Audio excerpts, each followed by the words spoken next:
Bermuda triangle নামটা শুনলেই কেমন একটা রহস্যের গন্ধ পাওয়া যায়, তাই না? দশকের পর দশক ধরে কত যে গল্প, জাহাজ, প্লেন সব কিছু নাকি ওখানে গেলেই হাওয়ায় মিলিয়ে যায়। কিন্তু আজ আমরা সেই সব গল্পের গভীরে যাব, মানে একদম সমুদ্রের গভীরে, যেখানে এমন এক আবিষ্কার অপেক্ষা করছে যা সব কিছুকে ছাপিয়ে যায়। আচ্ছা, এই যে বারমিউডা ট্রায়াঙ্গল, এর নিচে ঠিক কি লুকিয়ে আছে? কোনো হারানো জাহাজ, নাকি তার চেয়েও বড় কিছু? হতে পারে আমাদের নিজেদের ইতিহাসেরই এক অজানা অধ্যায়। চলুন আজ সেই রহস্যের একদম গভীরে যাওয়া যাক। তো আমরা সবাই জানি, বৎসরের পর বছর ধরে বারমুডা ট্রায়াঙ্গলকে ঘিরে নানা রকম গল্প তৈরি হয়েছে। জাহাজ হোক বা বিমান, অনেকেই এর সীমানা পার হতে গিয়ে আর ফিরে আসেনি। ভাবুন তো একবার, মাঝ সমুদ্রে হঠাৎ করে সব যোগাযোগ বন্ধ, রাডার থেকে প্লেনটা গায়েব, কিংবা জাহাজটা চিরতরে হারিয়ে গেল। ঠিক এই ক্লাসিক রহস্যগুলোই কিন্তু বারমুডা ট্রায়াঙ্গেলের কিংবদন্তিকে আজও বাঁচিয়ে রেখেছে।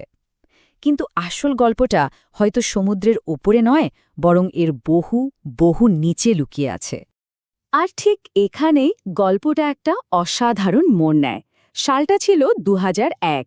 একটা সাধারণ বাণিজ্যিক জরিপ দল এমন কিছু খুঁজে পায় যা বারমুডা ট্রায়াঙ্গেলের সব কিংবদন্তিকেও যেন হার মানায়। ঘটনাটা শুরু হয়েছিল বেশ সাদামাটাভাবে। ক্যানাডার একটা কোম্পানি কিউবার সরকারের সাথে চুক্তি করে। কাজটা কি? সমুদ্রের নিচে ডুবে থাকা পুরনো স্প্যানিশ জাহাজের সোনাদানা খুঁজে বের করা।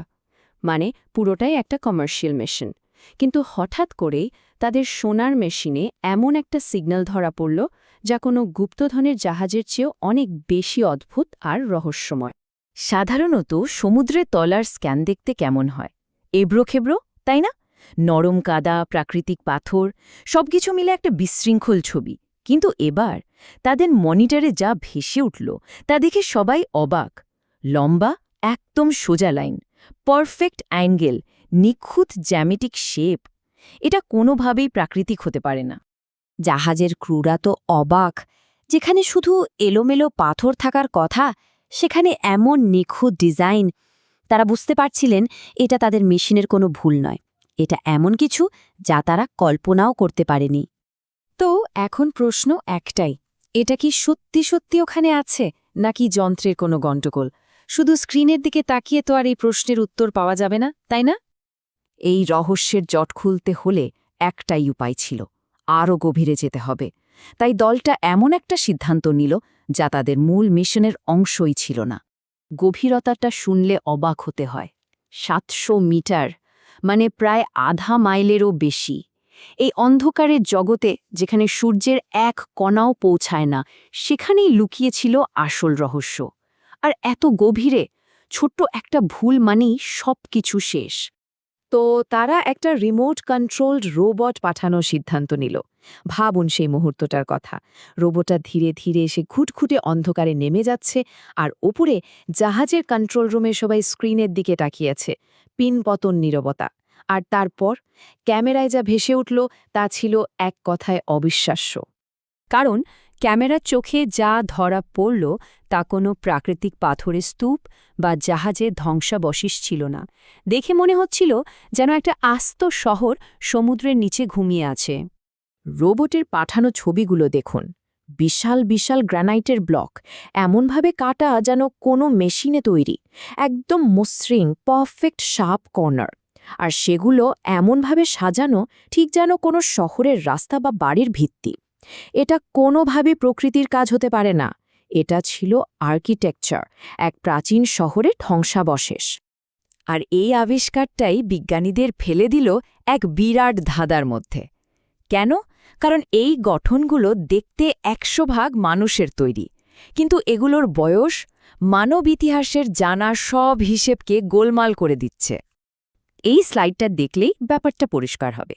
একদিকে দেখুন, এটার আকার, ডিজাইন সবকিছুই বলছে এটা মানুষের তৈরি, কিন্তু অন্যদিকে ভূতাত্ত্বিকদের মতে এর বয়স কমপক্ষে ৫০,০০০ বছর।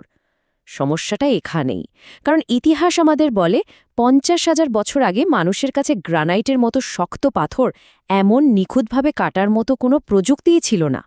তাহলে প্রশ্নটা হলো, এটা বানালো কারা? ব্যাপারটা আরও পরিষ্কার করে বলি। 50,000 বছর আগে আমরা মানুষ যাযাবর ছিলাম, শিকার করে বেঁচে থাকতাম। আমাদের হাতিয়ার ছিল সাধারণ পাথর।